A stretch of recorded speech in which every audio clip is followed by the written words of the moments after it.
I love it when we're together as a family, first thing on Christmas morning, sharing and opening presents. It's such a fun time.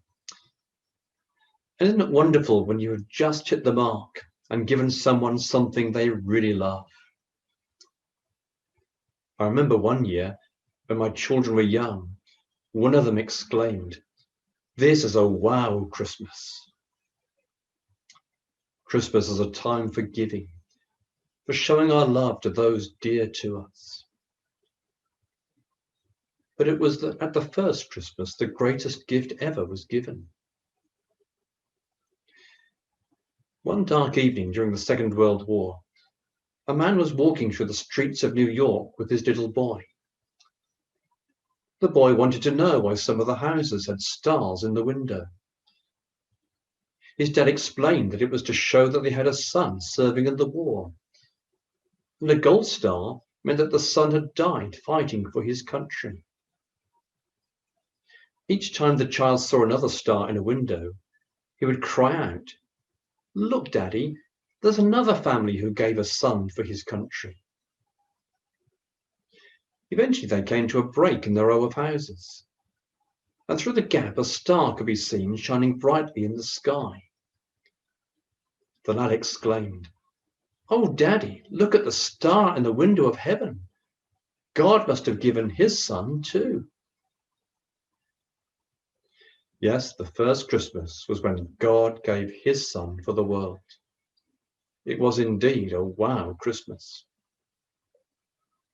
Here is one of the most famous verses in the Bible. God so loved the world that he gave his only begotten Son, that whoever believes in him should not perish, but have everlasting life. This caps it all, doesn't it? What more could God give than this? His only Son, so dearly loved. He gave his dearest treasure. He gave his heart.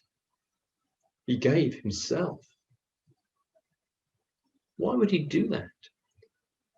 Well, it tells us that whoever believes in him should not perish, but have everlasting life. It was so we would not perish. This is a world of perishing people, dying because of our sin against God, heading for hell. But God gave his Son, that whoever believes in him might be saved from that awful doom and given everlasting life. This was God's rescue mission. The Bible goes on. For God did not send his Son into the world to condemn the world, which is what we deserve, but that the world through him might be saved. You too could be saved, if you haven't been already, by believing in Jesus Christ, the Son of God, by trusting in him as the one who can save. You don't have to do something to deserve it. You can't. None of us can.